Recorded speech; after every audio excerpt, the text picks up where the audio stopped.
Hello, today is 24th of December 2022 and I'm continuing my series Daily Reality with Alex.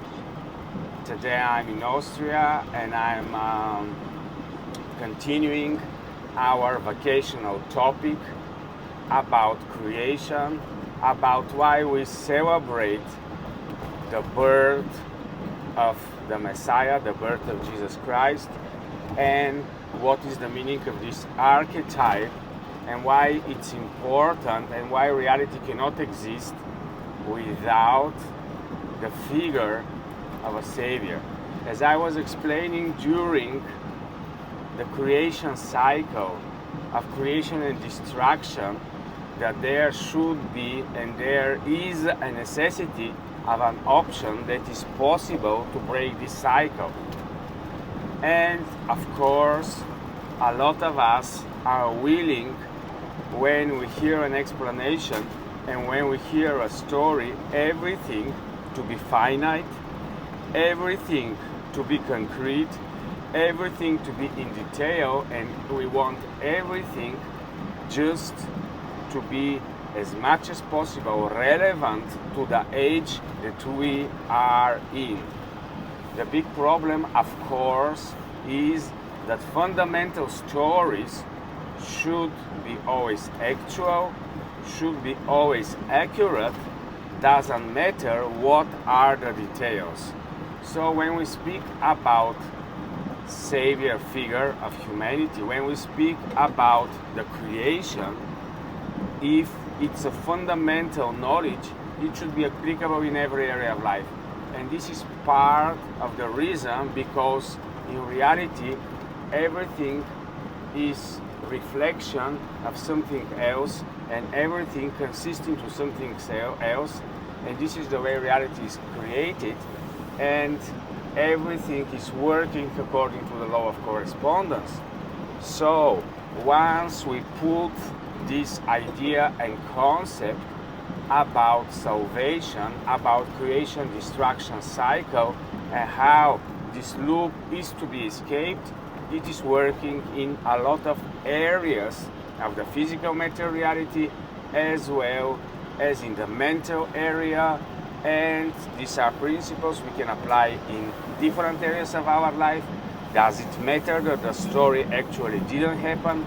Does it matter that the story actually has finished?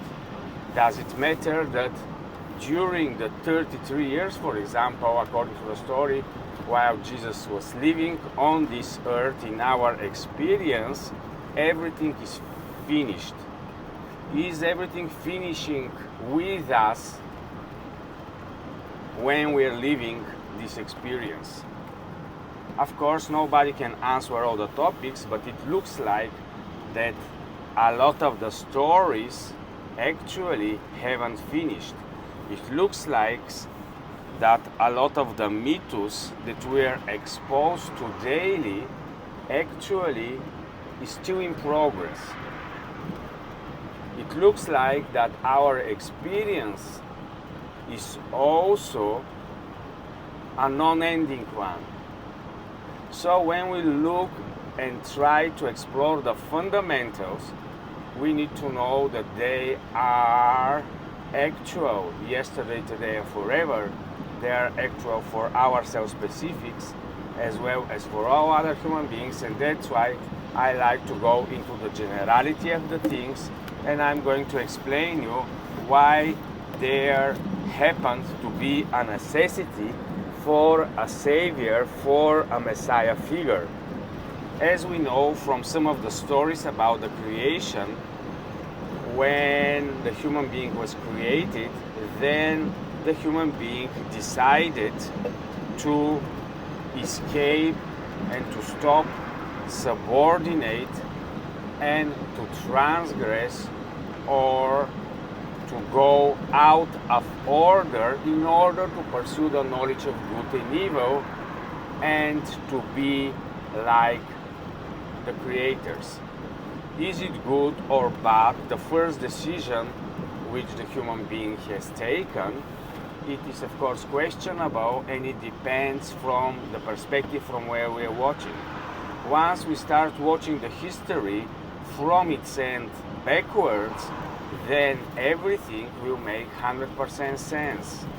Once we look into our progressive reality that is constantly evolving from the perspective of the end, when everything is finished and is back in order and is back in wholeness, then everything will come into its places and it will make meaning. But now, since we are still in the progress, we are to simulate and to understand how to look things in perspective, and of course why it is important for us as a personalized, individualized consciousness to use this storytelling and to use the figure of Christ the Savior, and to be happy that actually this event happened on the planet, and to be happy that actually this concept exists, because through this concept not only humanity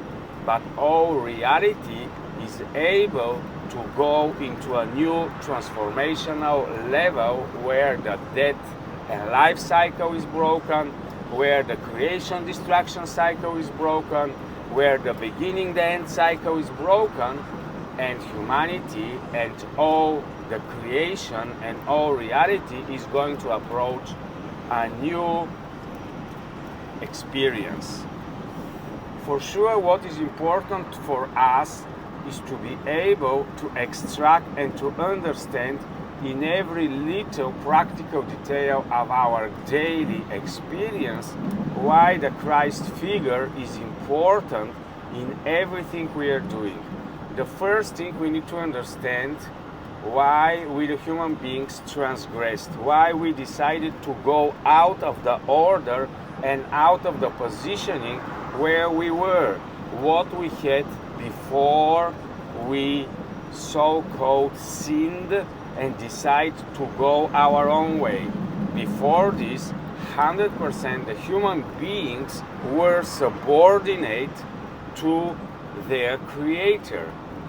And actually, the big thing that was happening before this is that we the human beings were not aware that actually we have our own personality and ego away and outside of God.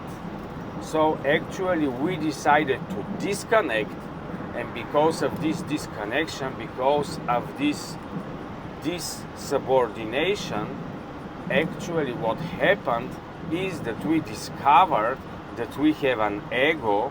And is it good or bad? It is another question. But now we are going to do evolutionary process where all of us, every one of us, need now, after we have understood how powerful and strong and with what type of probabilities and possibilities this ego is, to be able consciously to return this ego back into order.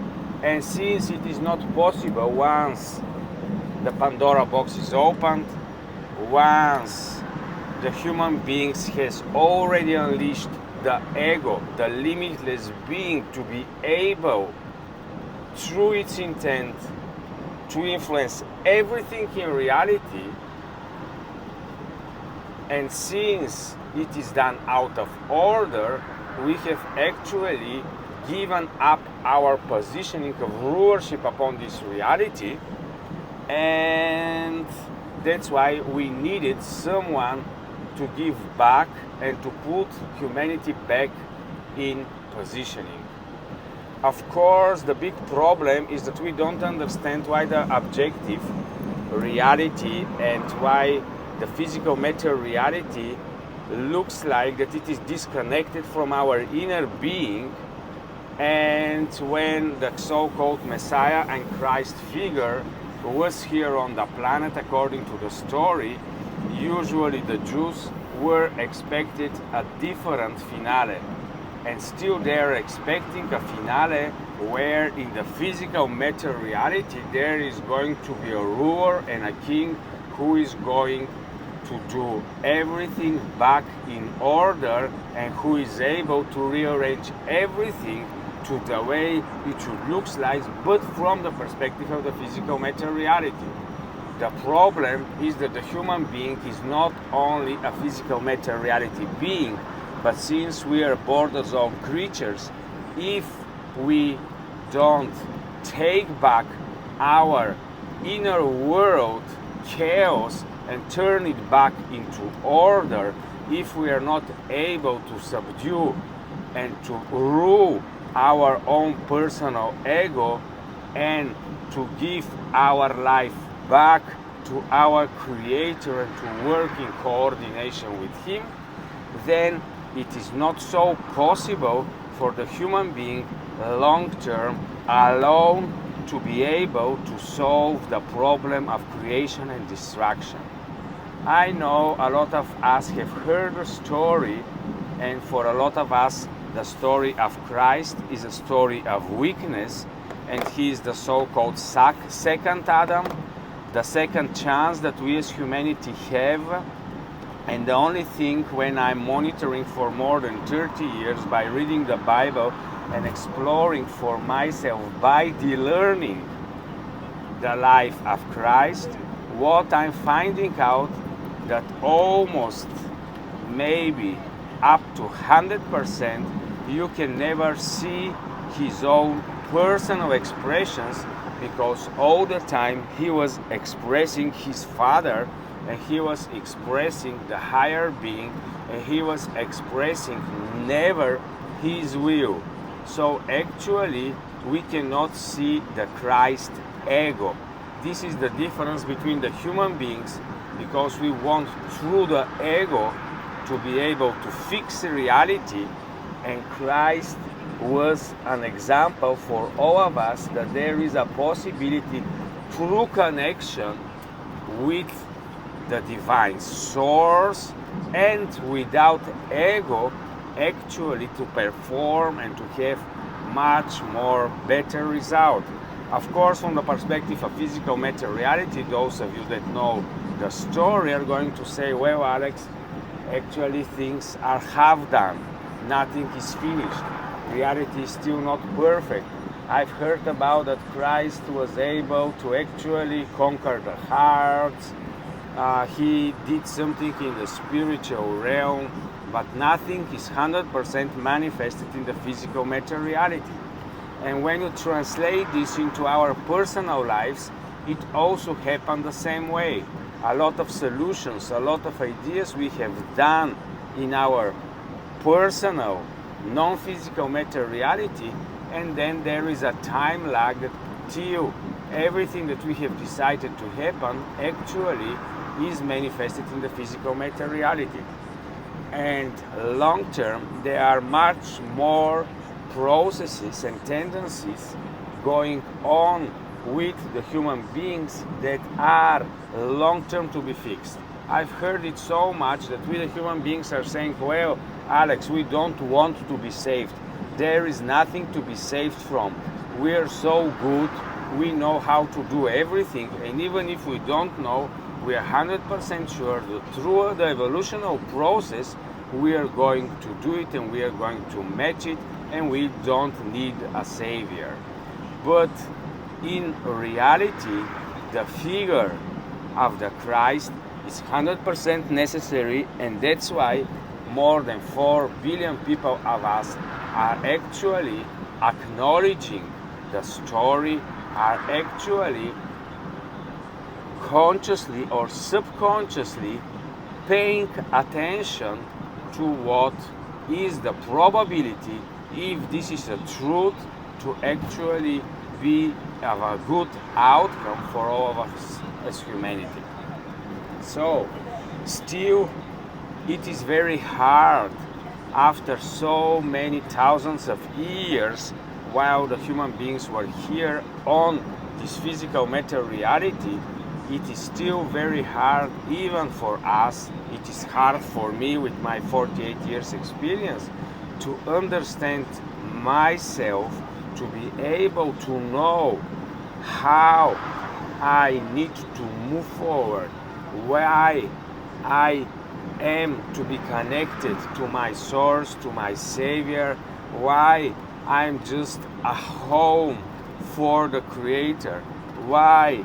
Daily I'm understanding I'm in necessity to have more of Christ in me.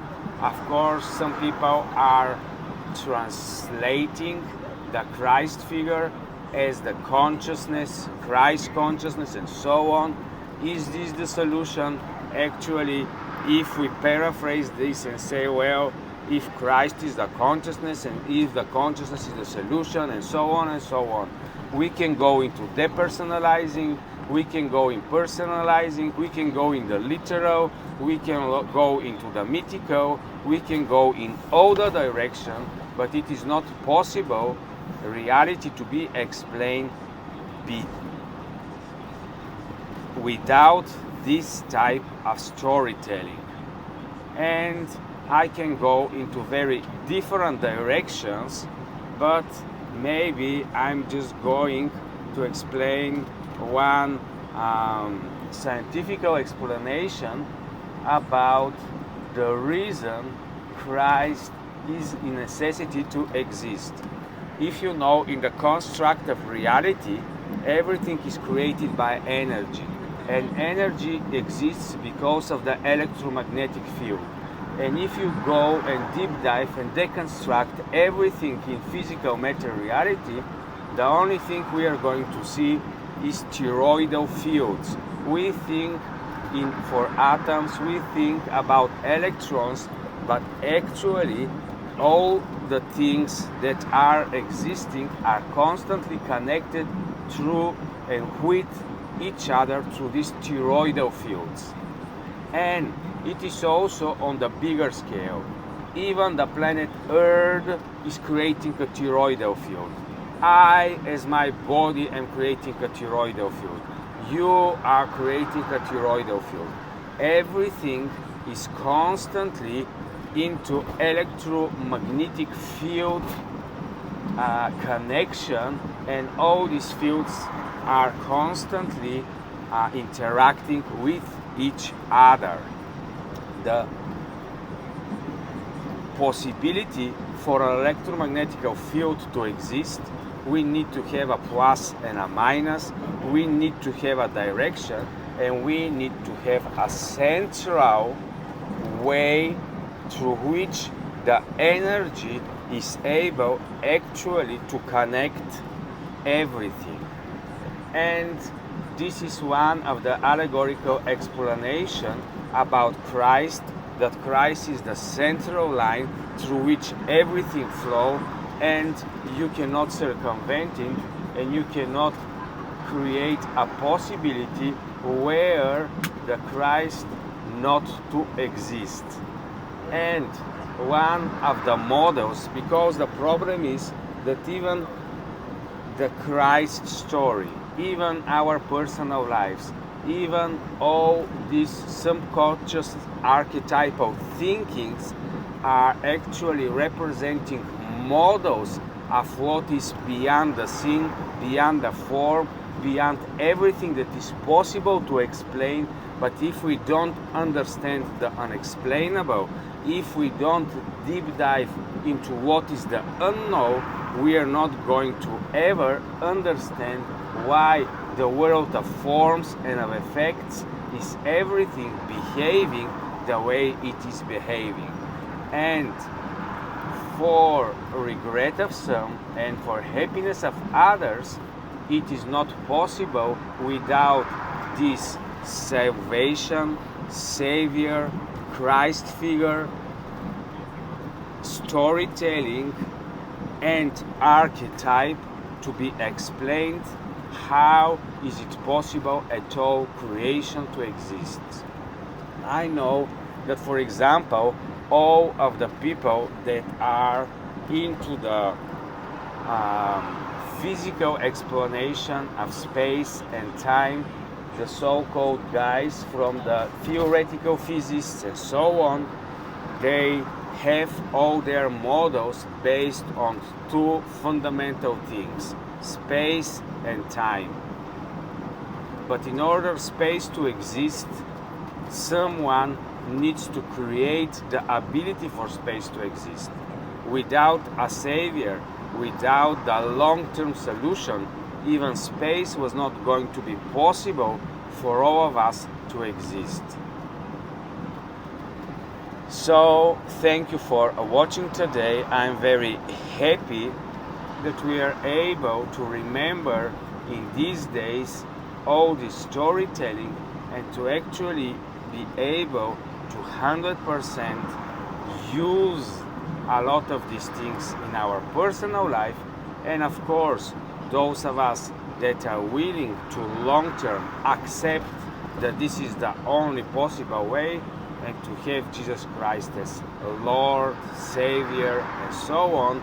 And those of us that are Christians are embracing this type of internal belief, through which belief actually we are generating a specific reality. Are there other options for generating reality? Yes, there are. But in any type of reality, inevitably, this type of archetype should be dealt with. So, thank you for watching today, and have nice Christmas celebrations, and whatever is your personal attitude toward the stories we are celebrating, at least acknowledge that this is something that is fundamental for our reality experience. Thank you for watching. Enjoy your reality and continue searching, researching, and exploring.